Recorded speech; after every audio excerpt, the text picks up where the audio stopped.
에베소서 4장 1절부터 6절 말씀입니다. 신약성경 314쪽입니다.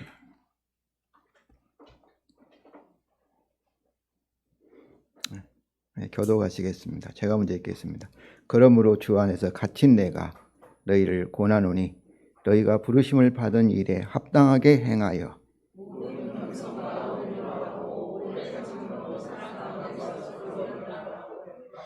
평안히 매는 줄로 성령이 하나 되게 하신 것을 힘써 지키라.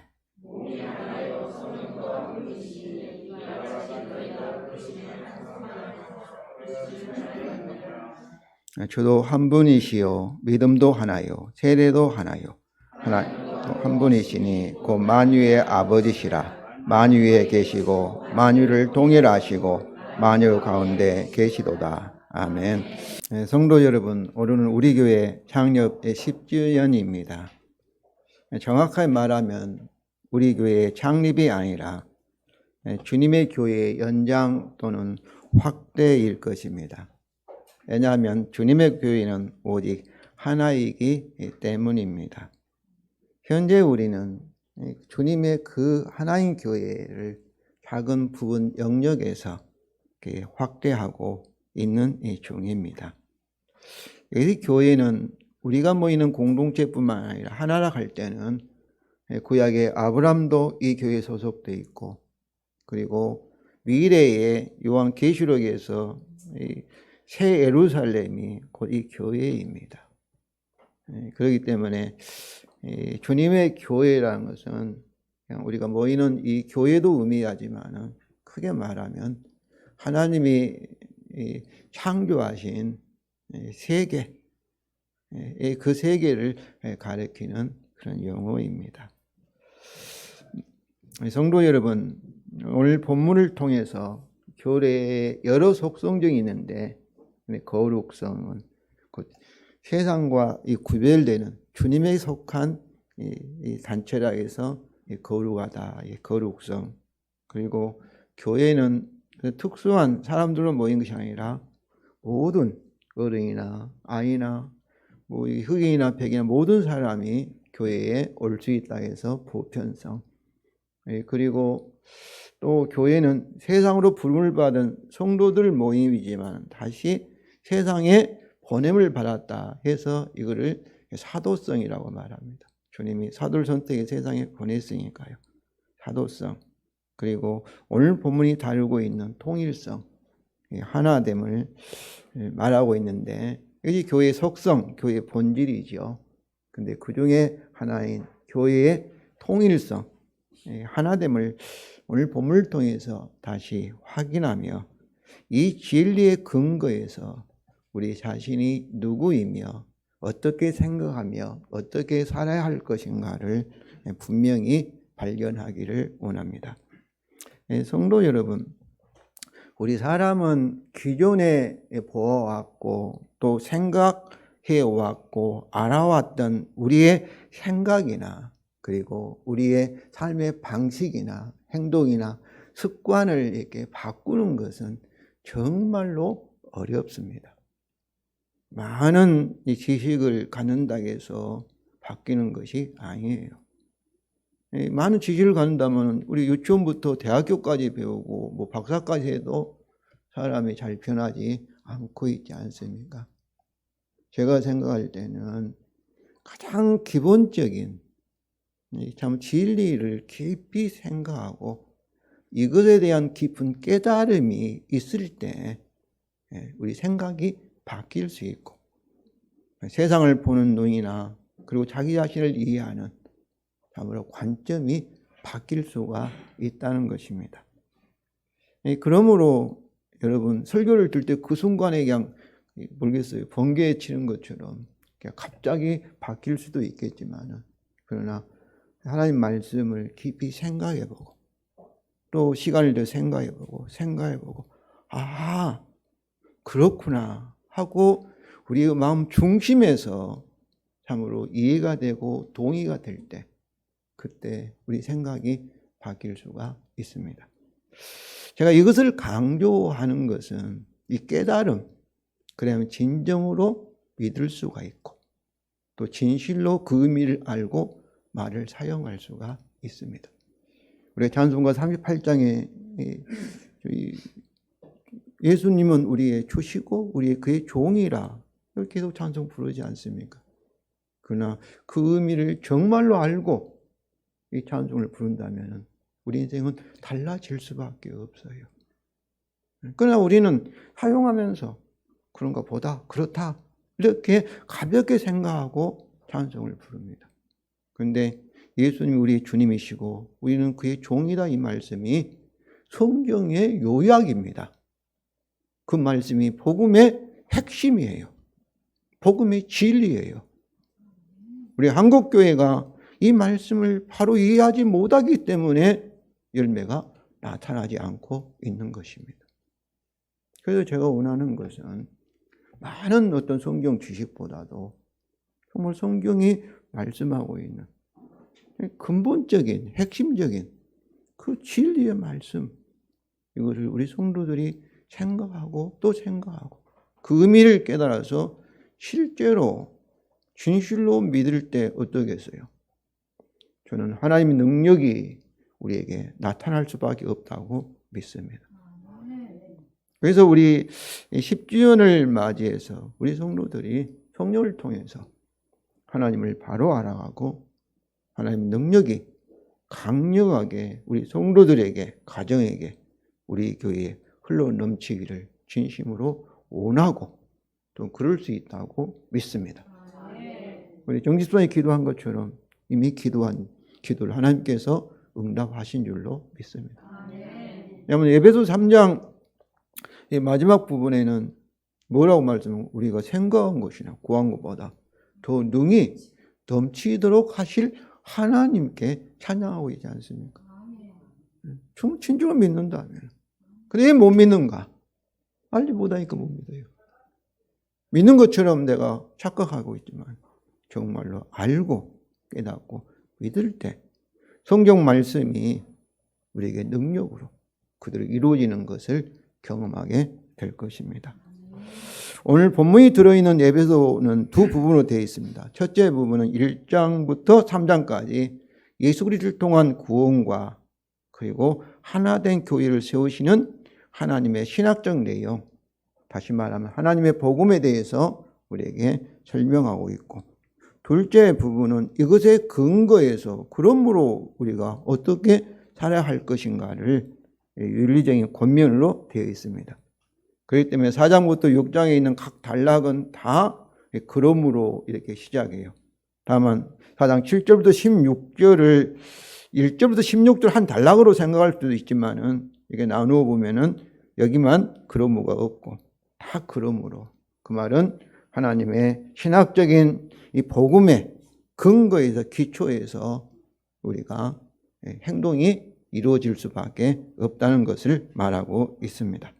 그런데 오늘 본문은 바울의 권면이지만은 하나님의 복음에 근거하기 때문에 하나님의 명령이요 하나님의 말씀인 줄로 믿습니다. 오늘 본문 4장 1절부터 6절은 그러므로 시작하는데 역시 두 부분으로 나눠집니다.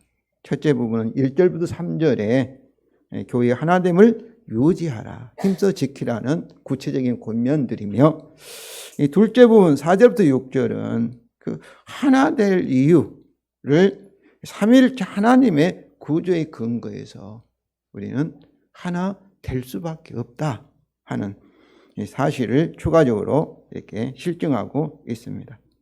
첫째로 하나된 교회의 통일성을 유지하라는 하나님의 권면들입니다. 1절부터 3절 다시 한번 읽겠습니다. 그러므로 주 안에서 갇힌 내가 너희를 권하노니 너희가 부르심을 받은 일에 합당하게 행하여 모든 겸손과 온유로 하고 오래 참음으로 사랑 가운데서 서로 용납하고 평안에 매는 줄로 성령이 하나 되게 하신 것을 힘써 지키라. 첫째로 바울은 너희가 부르심을 받은 일에 합당하게 행하기를 행하도록 권면합니다. 여기서 부르심을 받은 일, 그것이 무엇일까요? 우리가 그 부르심에 합당하게 행하기 위해서는 그 부르심이 무엇인지를 알아야만 할 것입니다. 그런데 바울은 이미 이 지혜와 계시의 성령을 통해서 참으로 하나님을 알게 하시고 너희 마음의 눈을 밝히사 그의 부르심의 소망이 무엇이며 성도 안에 그 기업의 영광이 풍성이 무엇인지를 알기를 이미 기도를 하였습니다. 그리고 본문 4절에서도 이와 같이 너희가 부르심의 한 소망 안에서 부르심을 받았나이라고 이 부르심을 강조하고 있습니다. 그러면 하나님의 부르심, 하나님이 우리를 복음으로 부르실 때 하나님의 마음에 가지고 있는 소원은 무엇일까요? 이것을 알기 위해서는 에베소 1장을 살펴보아야 할 것입니다. 왜냐하면 바울은 에베소 1장 17절, 18절에서 이것을 위해서 알기를 기도하였고 그런데 그 앞에 이미 설명하였고 또 1장 18절 뒤에서 이것이 무엇인지를 구체적으로 설명하고 있기 때문입니다. 우리가 에베소 1장을 살펴보면 이 바울은 하나님 앞에 거룩하고 흠이 없는 아들이 되도록 하기 위해서 창세전에 저와 여러분을 그리스도 안에서 선택하시고 예정하신 하나님의 영광스러운 은혜에 대해서 설명을 하였습니다. 4절부터 6절이죠. 그리고 그리스도 안에서 우리를 예수 그리스도의 피로 구속하신 하나님의 풍성한 은혜를 설명한 후에 하나님의 뜻의 비밀, 그의 예정된 계획을 설명하고 있습니다. 1장 8절부터 10절입니다. 우리 다 같이 읽겠습니다.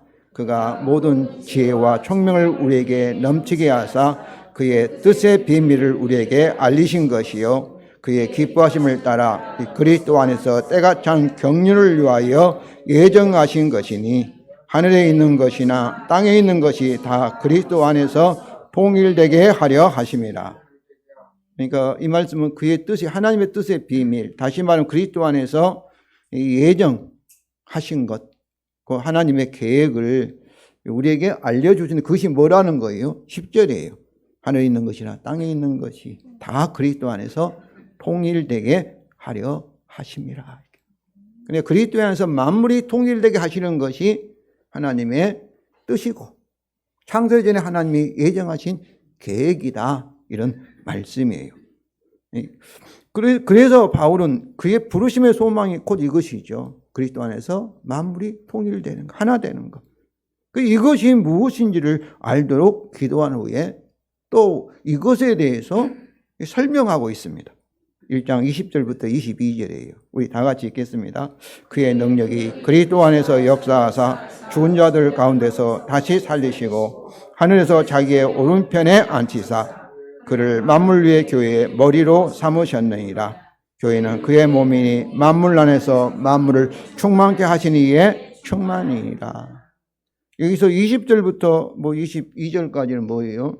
예수님이 십자가에 죽으신 예수님을 부활 승천 하나님 보좌 우편에 앉게 하셔서 만물의 머리, 주가 되게 하시고 만물의 왕이 되게 하셨다는 거예요.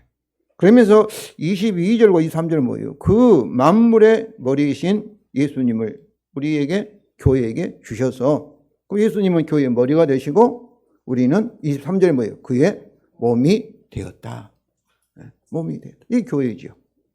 바로 이것이 그러니까 예수님 안에서 만물이 통일된다는 것은 예수님을 머리로 하고 모든 만물이 특별히 우리 교회가 예수의 한 몸을 이루는 것이 하나님의 참으로 예정된 계획이요 하나님의 뜻의 비밀이라는 것이에요. 바로 이것이 그의 부르심의 소망이고 부르심의 목적이라는 것입니다. 그러므로 성도 여러분, 그의 부르심의 소망은 그의 복음으로 만물의 머리가 되신 그리스도의 몸, 즉 하나된 교회를 가리키는 골로새 3장 15절에도 너희는 평강을 위하여 한 몸으로 부르심을 받았느니라 이렇게 기록되어 있습니다. 그런데 이 바울은 여기서 끝난 것이 아니라 하나님의 은혜의 구원을 다시 2장 1절부터 10절에 말한 후에 이것을 이 그리스도 안에서 하나됨, 한 세 사람, 한 몸, 하나님의 권속, 가정, 성전, 하나의 성전의 용어를 사용하여서 2장 11절부터 22절에서 다시 계속 설명하시며 3장에서도 바로 이것이 하나님의 그 은혜의 경륜, 그리스도의 비밀, 그 비밀의 경륜, 이제 하나된 교회로 말미암아 하나님의 각종 지혜라는 용어들을 사용하여서 이것 그리스도 안에서 만물의 통일, 그리스도에서 하나된 교회를 계속 어떠고 있습니까? 강조하고 있습니다. 그러니까 에베소서를 알기 위해서는 어때야 되겠어요? 바로 이 그리스도 안에서 하나됨, 이런 관점에서 에베소서를 읽어야만이 제대로 이해할 수가 있습니다. 에베소서뿐만 아니라 성경 전체를, 그리고 우리 자신을 이해하기 위해서는 이 진리의 근거에서 세상을 창조하기 전에 하나님의 마음에 가지고 있는 그 비밀, 뜻을 그 관점에서 우리를 이해해야만이, 또 이 세상에 일어난 사건들을 우리가 해석해야만이 바르게 이해하고 해석할 수 있다고 저는 생각합니다. 그러면 성도 여러분, 너희가 부르심을 받은 일에 합당히 행하라는 고면은 무슨 뜻이겠어요? 하나님의 복음을 통하여 너희가 부르심으로 하나된 교회에게 합당히 행하라. 그 하나됨을 깨지 말고 하나됨을 유지해서 살라. 이런 고면인 것입니다. 이것은 3절의 고면과 직접적으로 연결됩니다. 3절로 다 같이 읽겠습니다. 평안히 매는 줄로 성령이 하나 되게 하신 것을 힘써 지키라. 여기서 뭐라고 말하죠? 이미 성령이 하나 되게, 평안에 매는 줄로 이미 성령이 하나 되게. 그러니까 여기서 우리가 교회를 하나 되게 하신 것이 아니라 교회는 이미 평안에 매는 줄로 성령이 하나 되게 하신 것이라는 겁니다. 다만 우리는 뭐라는 거예요? 평안에 매는 줄로 성령이 이미 하나 된 교회의 하나됨을, 통일성을 힘써 지키라. 이런 명령인 것입니다. 그럼 평안에 매는 줄은 무엇일까요? 이것은 그리스도의 십자가 복음이라고 생각합니다. 2장 16절부터 18절 우리 다 같이 읽겠습니다. 십자가로 이들을 한 몸으로 하나님과 화목하게 하려 하심이라. 원수된 것을 십자가로 소멸하시고 또 오셔서 먼데 있는 너희에게 평안을 전하시고 가까이 있는 내 아들에게 평안을 전하시니 이는 그로 말미암아 우리 둘이 한 성령 안에서 하나님께 나아감을 얻게 하려 하심이라. 여기서 이 둘은 지금도 이 이스라엘과 팔레스타인 막 싸우고 레바논 싸우고 막 그러잖아요. 아랍 사람들과 이렇게 싸우고 있는데 이 둘은 바로 이방인들 말합니다. 또 하나는 유대인을 말해요. 이 둘을 한 몸으로 만들었다는 거예요. 뭐로? 십자가의 복음으로. 하나 되게 하시고. 이 둘이 한 사람, 한 새로운 사람, 여기 그러잖아요. 이렇게 만들었다는 거예요. 그래서 이 성령은 평안의 복음으로 하나 된 교회를 만드셨고, 그리고 그 교회의 통일성을 지금도 유지하고 계신 줄로 믿습니다. 아멘. 우리는 이것을 이미 우리가 고백했던 사도신경을 통해서 우리 신앙을 고백합니다. 우리는 성부 하나님을 고백하고, 그 다음에 우리 주 예수 그리스도, 유일하신 우리 주 예수 그리스도 말하면서 그의 복음의 사건들에 대해서 우리가 고백한 후에 이제 복음의 열매, 바로 주 예수 그리스도의 복음의 결과에 대해서 나는 성령을 믿으며 거룩한 공예와 성도의 교제에 대해서 고백을 하였습니다. 이 거룩한 교회이지요. 이 거룩한 거룩성이잖아요. 공교회. 곧 다시 말하면 성도의 교제라는 거예요. 여기서 성도의 교제는 천주교에서는 동공이라는 말을 써요. 동공이라는 말을 쓰는데 교제는 커뮤니언. 모든 성도가 공동으로 소유하고 또 필요에 서로 나누는 것을 여기서 성도의 교제라고 말합니다. 이는 복음과 성령으로 우리가 주님의 몸으로 한 지체가 되었기 때문에 공동으로 소유하는 거예요. 공동으로 나누는 거예요. 우리는 너무나 이 자본주의 사회, 개인주의 사회 속에 살기 때문에 자꾸 하나님께 무슨 복을 받으면 내가 개인으로 더 많은 복을 받는다 생각하는데 성경은 그렇지 않습니다. 공동으로 소유하는 거예요. 공동으로. 우리의 영생도 따로 갖는 것이 아니라 공동으로. 천국도 공동으로. 왜? 우리가 하나이기 때문에. 한 가정이에요. 공동으로. 그러면 성도 여러분, 복음과 성령이 이미 하나 된 주의 몸의 지체로서 서로 연합하고 서로 나누며 우리의 하나됨을 힘써 지켜가시기를 바랍니다. 저는 이 성도의 교제가 저 목사로서 참으로 우리가 우리 집사님도 아픈 우리 한우들 성도를 위해서 기도했는데 나눈다는 그 아픔이 나의 아픔으로 나누는 거예요. 기쁨이 나의 기쁨으로 나누는 거예요. 그래야만이 진실로 내가 목사니까 의무적으로 기도한 것이 아니라 그 아픔이 내 아픔이 되어서 우리가 하나니까 내가 참으로 이 작은 능력이지만 하나님 앞에 진심으로 기도할 수 있다고 생각이 됩니다. 그런 의미에서 이게 성도의 교제예요. 교제. 우리가 하나니까. 또 주님이 재림하시면 정말로 하나가 될 것이니까. 서로 필요를 채워주고 서로 나누고 공동을 소유하고. 이제 바울은 하나님의 부르심에 합당하게 행하기 위하여 그리고 교회 하나됨을 힘써 지키기 위하여 구체적으로 권면합니다. 2절이죠. 우리 다 같이 읽겠습니다. 모든 겸손과 온유와 함께 오래 참음으로 사랑 가운데 서로 용납하라. 우리가 겸손이라는 이 미덕, 이 품성은 당시에는 노예들을 가리킬 때 사용하는 단어입니다. 그게 비굴하고 굴욕적으로 이렇게 주인에게 복종하는 노예 상태를 가리키는 부정적인 용어였어요. 그런데 예수님이 하나님과 동등됨을 취하지 아니하시고 자기를 비해 어떻게 했어요? 종의 형체를 가지사 사람들 같이 되셨고 그런 십자가에 죽기까지 주 하나님 아버지께 복종을 하심으로 다시 말하면 하나님에 대해서 자신을 종으로서의 자세를 이거 뭐예요? 그 당시에 말하는 겸손의 자세를 취하심으로 이 겸손은 이제 기독교 신앙에서 첫째도 겸손, 둘째도 겸손, 셋째도 겸손이라는 성 어틴도 주장했고 제가 이렇게 공부했던 스탠포드 대학에 세웠던 앤드류 머레이도 이것을 주장했어요. 가장 중요한 미덕이 되었습니다. 왜냐하면 겸손의 반대는 뭐겠어요? 교만이에요, 교만. 자기를 높이는 거예요. 그런데 온유는 이 겸손과 이렇게 동전의 양면이라고 할 수 있어요. 쌍벽을 이루는데 자기 생각이나 자기의 본능적인 욕구를 자제하는 미덕입니다.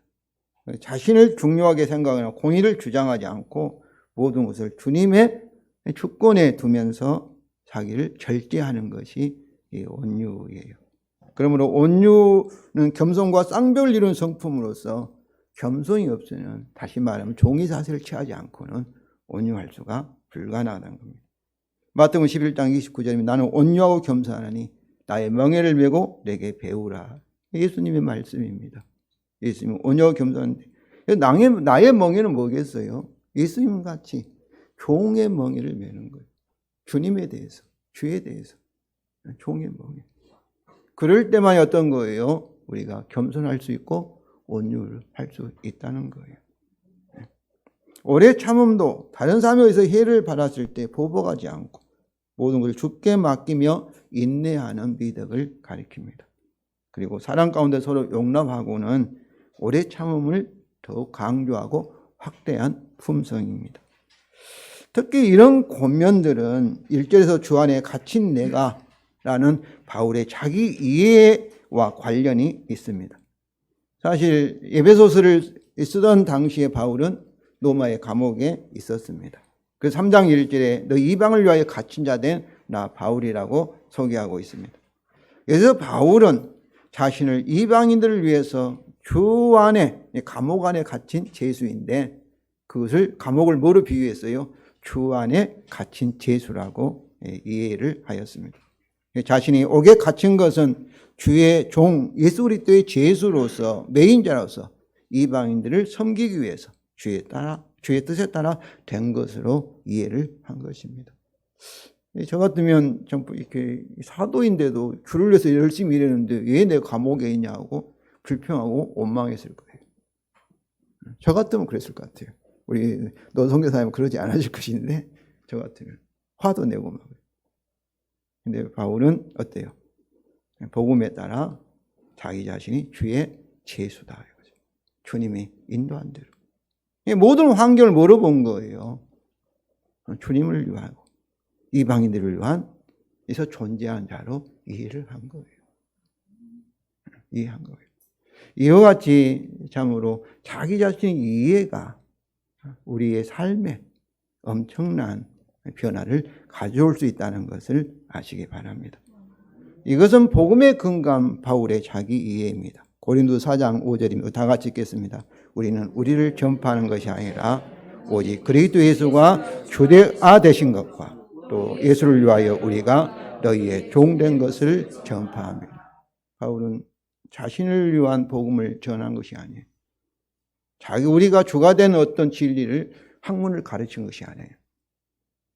바울이 전한 복음은 오직 그리스도 예수가 십자가의 죽음과 부활을 통해서 만물의 주, 우리가 사도행전에 고백하고 유일하신 우리 주 예수 그리스도라고 고백한 것처럼 예수님이 주님이라는 거고, 그 주님을 위해서 우리는 어때요? 다른 사람을 섬기는 존재, 종된 것을 전파한 것입니다. 이러한 자기의 곧 주님과 다른 사람을 위해서 존재하는 자, 종으로서의 자기에서 바울은 모든 겸손과 온유와 오래 참음과 사랑 안에서 서로 용납함으로 교회 하나됨을 힘써 지키라고 권면할 수 있는 것입니다. 저는 이런 자기가 없이는 정말 진심으로 겸손할 수 없고 오래 참을 수 없고 화가 나는데 어떡하겠어요. 오늘날 이 텔레비를 보면 막 이혼한 가정들에 대한 막 어떻게 숙려 기간이 많이 나오는데 보면 한마디로 보면 다 자기가 중심이에요. 남편이 내게 이렇게 했다, 뭐 아내가 나를 뭐 기분 나쁘게 했다, 다 자기 중심이에요. 자기 중심이에요. 하나됨을, 그러니까 이혼하고 싶다, 다 그렇게 얘기한 거예요. 상대방이 바뀌지 않으면 나는 이렇게 끝내고 싶다. 성도 여러분, 우리가 누구인가, 복음을 통해서 우리를 향하신 하나님의 뜻이 무엇인가를 깊이 발견하시기를 바랍니다. 두 번째는 삼위일체 하나님의 구조에 근거한 교회 통일성에 대한 추가적인 실증들입니다.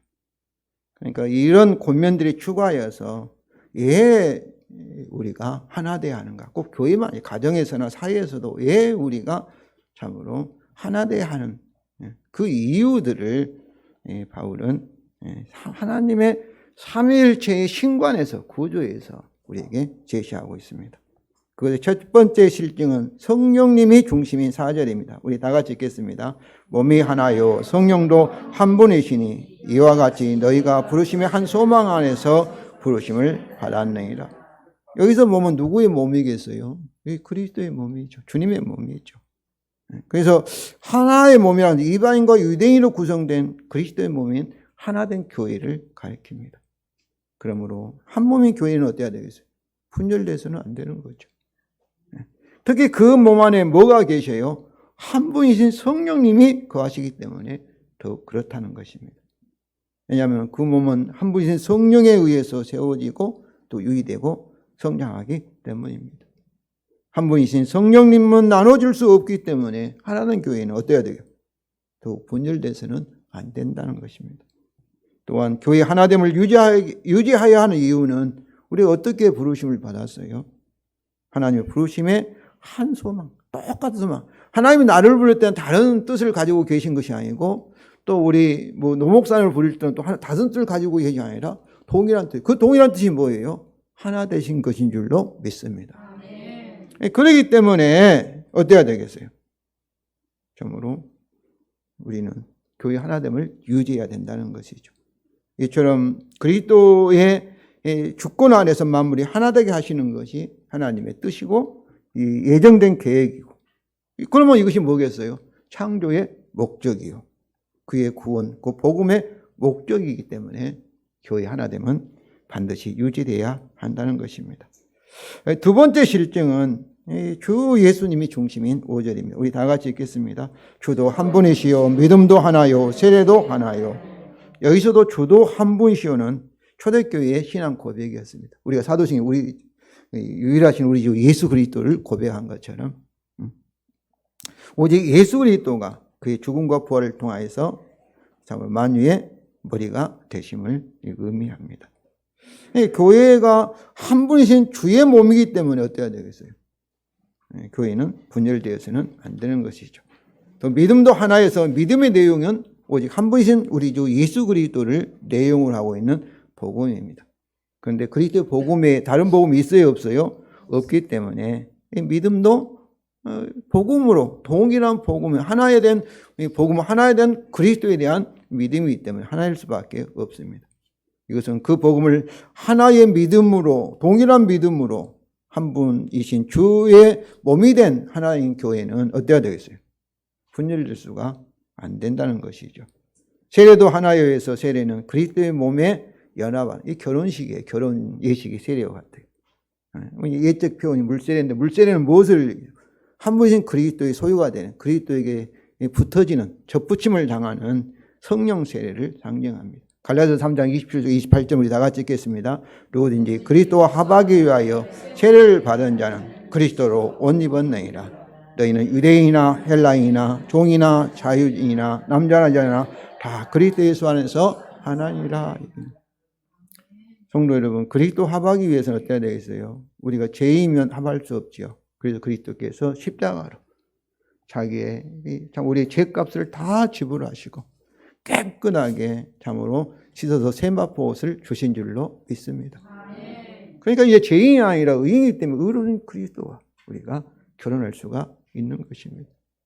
그래서 그리스도의 옷을 입었다. 의의 옷을 입었다.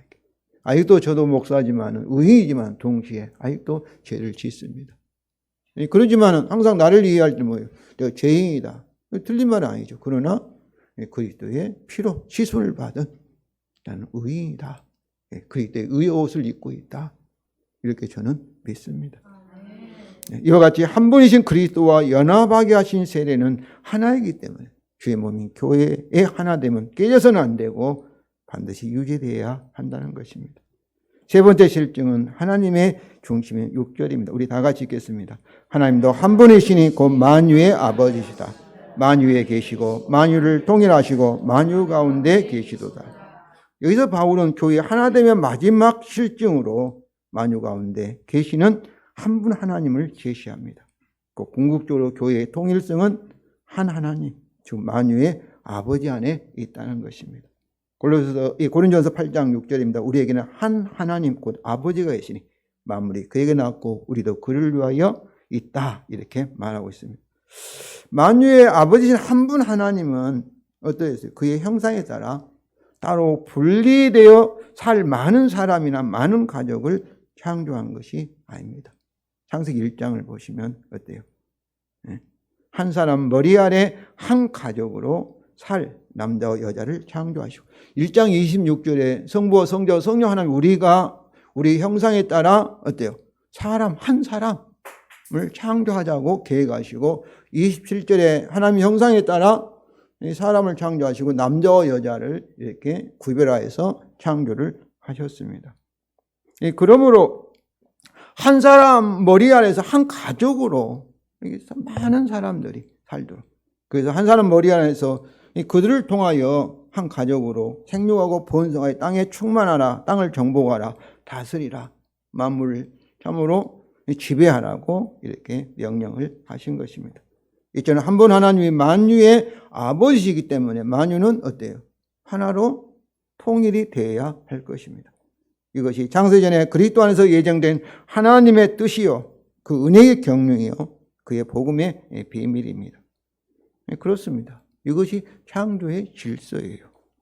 근데 이것이 죄로 인해서 깨어진 것은 뭐겠어요? 바로 그것이 고장난 것입니다. 타락입니다. 현재 지금 우리가 살고 있는 이 세상 우주는 어때요? 고장난 상태입니다. 죄로 인해서. 그러니까 하나님의 진노 아래, 심판 아래 있는 것이죠. 그런데 또한 만유의 아버지가 만유에 계시고 만유를 통일하시고 만유 가운데 계시는 유일하신 분, 다시 말하면 만유를, 역사를 섭리하시는 유일하신 분이라는 것입니다. 그러면 이 하나님이 만유를 어떻게 섭리하실까요? 당연히 하나님은 고장난 창조의 질서를 회복하도록, 만유를 통일하도록 섭리하지 아니하시겠어요? 그래서 오늘 본문에 만유를 통일하고 계신다, 이렇게 말씀하고 있는 것입니다. 그러므로 만유의 아버지이신 하나님은 한 분이시기에 만유는 그리스도 안에서 하나로 통일되어야 한다는 그의 뜻에 따라 아담의 죄로 인하여 고장난 창조 질서를 그의 십자가와 부활의 복음으로 원래 상태보다 더 큰 영광으로 회복하는 더 큰 영광이 요한계시록에서 참으로 그리스도의 어린 양의 신부인 새 예루살렘으로 묘사되고 있지 않습니까? 그리스도의 몸이 하나된 교회는 결코 분열되어서는 안 된다는 것입니다. 이것이 복음을 전파하여 구원하는, 다시 말하면 전도와 선교의 목적인 것입니다. 특히 한 분이신 하나님 만유의 아버지가 우리 주 예수 그리스도 안에서 만유가 통일되도록 섭리하고 역사를 주관하고 계시기 때문에 어때야 되겠어요? 교회는 더욱 하나됨은 유지되어야 한다는 것입니다. 성도 여러분, 우리는 오늘 본문을 통해서 무엇을 배웠습니까? 그리스도 안에서 만유의 통일, 특히 교회의 하나됨, 이것은 가정에서나 사회에서나 마찬가지입니다. 이것이 얼마나 중요한지를 확인을 하였습니다. 이것이 하나님의 창조의 목적이요 그의 역사를 섭리하시는 방향이요 복음과 선교의 목적입니다. 그런데 이것을 거슬러서 가는 사람이 있다면 그 사람은 어떨까요? 순풍이겠습니까? 역풍이겠습니까? 얼마나 힘들겠어요. 이것을 하나님은 이렇게 섭리하시는데 한번 여러분 생각해 보세요. 한번 생각해 보세요. 이렇게 거슬러서 가는 바람이 있다면 하나님이 그 힘을 실어 주시겠어요? 안 되지요. 그런데 하나님이 가는 방향과 같이 간다면 순풍에 돛을 잔 것처럼 성령을 통해서 하나님의 능력이 강력하게 우리에게 흘러나올 줄로 믿습니다. 한번 이 말씀 가지고 한번 생각해 보세요. 지금까지 내 삶이 참으로 잘 풀리지 않고 어려웠다면 이 부분에서 내가 잘못 생각한 것이 아닌가? 내가 하나님의 참으로 불어가는 바람에 내가 거슬러서 가고 있는 것이 아닌가? 우리 가정이, 우리 교회가 한번 깊이 생각해 보시고 한번 이 방향을 이렇게 하나님이 가시는 방향, 그러면 성령의 바람이, 하나님의 능력의 바람이, 하나님의 생명의 강물처럼 우리 배에서 흘러나올 줄로 믿습니다. 둘째로 성도 여러분, 우리는 자꾸 우리 주위에서 그래요. 진리를 위해서 이렇게 하나됨을 이렇게 우리가 이렇게 유지할 수 없다고 그렇게 합니다. 또 특별히 우리 복음주의 보수의 교회는 WCC는 교회 하나됨을, 교회 일치운동을 강조하는 그런 단체입니다. WCC 하면 빨갱이라고 막 공산주의라고 막 비판합니다. 이렇게 하나됨이 중요한데 막 진리를 막 희생했다고 얘기하고. 그런데 한번 오늘 본문을 통해서 진리를 위해서 주장할, 이렇게 진리를 희생하면서 교회 하나됨을 주장하면 안 된다. 이렇게 즉 교회의 분열을 진리를 위해서라고 주장하는 것은, 저는 오늘 본문은 뭐라고 있습니까? 그것은 우리 이명호 장로님 말씀을 빌려서 새빨간 거짓말이라는 것을 아시기 바랍니다. 새빨간 거짓말. 죄는 우리와 하나님 사이를 분리하고 우리를 죽입니다. 사람과 사람 사이를 분열시켜요. 아담과 하와가 한 몸이었지만 죄 짓고 나서 뭐예요? 서로 비난을 하잖아요. 하와가 먹게 했습니다. 하와는 자기의 잘못을 인정하지 않고, 그래서 서로 그전에는 한 몸이어서 옷이 없어도 부끄러운 줄을 몰랐어요. 그런데 멀어지잖아요. 그런데 십자가 복음은 서로 원수들이 그리스도 예수 안에서, 한 그리스도 안에서 한 세 사람이 돼요. 한 성령 안에서 한 분 하나님 앞에 나아가게 하시는 거예요. 복음은 화평의 복음이요 화목의 복음이라는 것을 아시기 바랍니다. 셋째로 성도 여러분, 그러면 이 하나 되기 위해서, 하나를 우리가 참으로 힘써 지키기 위해서는 우리 생각이 무엇을 먼저 생각할 것인가, 이 생각을 바꾸기를 원합니다. 우리 인간은 삼위일체 하나님과 같이 개인적 인격과 그리고 공동적 인격을 가진 존재입니다. 아프리카는 공동체의 인격을 더 강조하는 그런 문화예요. 서양 백인들은 개인의 인격을 강조하는 그런 문화고, 우리는 동양이 있던 중간이에요. 그런데 우리가 사용하는 말 중에서 어떻게 보면 마누라를 뭐라고 해요? 우리 마누라 쓰잖아요. 솔직히 우리 마누라가 어디 있어요? 나의 부인이죠. 근데 그만큼 우리도 공동체를 강조하는 거예요. 지금은 어떻게 보면 현대 교육을 받으면서 우리의 자녀들, 우리의 후대 세대는 정말 서양같이 개인적으로 돼가 버리는데, 바로 이 문화의 특징이. 그런데 이 두 가지가 다 있습니다. 개인적이면서 동시에 공동체적이에요. 왜 그러겠어요? 하나님께서 바로 한 분이면서 동시에 세 인격, 육격을 가지고 존재하시기 때문에 그렇습니다.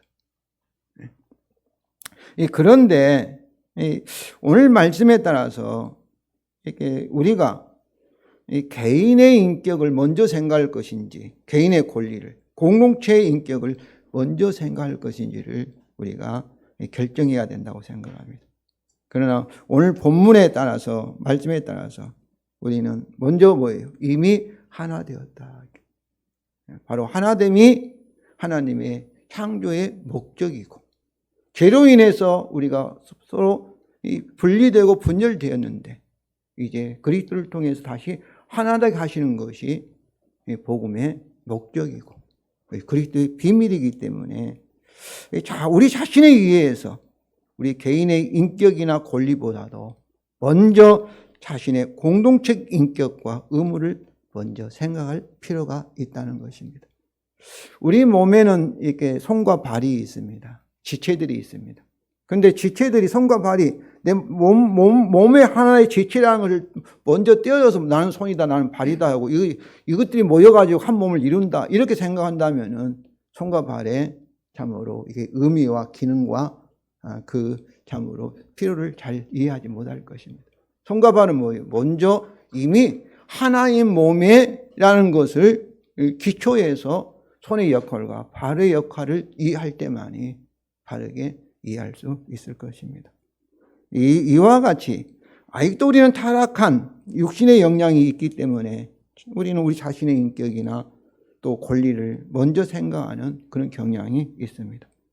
그러나 복음의 진리와 같이, 바울같이, 특별히 온전하신 우리 주 예수 그리스도와 같이 그리스도 안에서 새로운 피조물로서 주님을 먼저 생각하고 다른 사람을 먼저 생각할 때 바로 바르게 성경적인 자기 이해를 가질 수 있고, 또 이렇게 이것이 자신을 위한 최고의 지혜라고 생각합니다.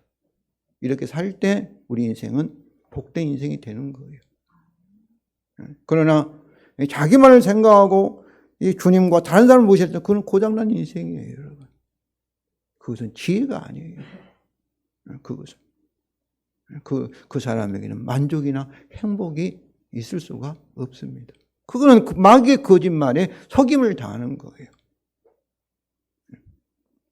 먼저 주님을 사랑하고 다른 사람을 사랑할 때, 그때 그것이 나를 위한 것입니다. 이것이 성경에서 말하는 지혜예요. 지혜. 성도 여러분, 교회 안에서나 또 가정에서나 또 직장에서, 사회에서도 한번 이 말씀에 따라서 먼저 공동체를 생각하고, 또 그렇게 참 힘을 쓸 때 주께서 기뻐하시고 우리를 통해서 그의 자원과 성령의 지혜와 총명과 그리고 능력을 베풀어 주실 것을 저는 믿습니다. 그래서 심지어 우리가 삼위일체하면 삼위를 먼저 생각하잖아요, 용어가. 그런데 삼위일체 용어도 이걸 바꿔서 일체 삼위의 하나님으로 바꾸어서 사용하면은 하나님의 삼위보다도 하나님의 일체성, 유일성을 먼저 생각하여서 우리가 이 잘못된 생각의 변화에 도움을 받고 싶습니다. 성도 여러분, 저와 우리는 미약합니다. 이런 하나님의 창조하시기 전에 하나님의 이런 위대한 비밀, 이런 경륜, 이런 하나님의 계획에 비추어서 내가 무엇을 할 수 있겠는가? 어떻게 해서 그리스도에서 만물이 통일될 수 있겠는가? 그런 생각하면 우리는 미약하죠. 그러나 오늘 본문을 통하여서 우리 하나님의 아버지의 마음이 뭐예요? 그리스도에서 만물이 통일되게 하시는 것이 그의 소망이고, 또 이것을 위해서 하나님께서 역사를, 만물을 참 섭리하고 계신다는 것을 알고 그의 뜻에 따라 비록 우리가 미약하지만은 살기를 소망하면서 그 하나됨을 참을 지키려고 노력하면서 산다면은 참으로 하나님 능력이 성령을 통해서 하나님 말씀이 강력하게 우리에게 섭리하실 것을 믿습니다. 언젠가는 이게 에베소서 1장 20절 21절 말씀에 왜 하나님 능력이 우리에게 강력하게 나타날 수밖에 없는가를 한번 같이 살펴보고자 합니다. 아무튼 성도 여러분, 천지가 흔들려도 새 언약도 될 것을 믿습니다.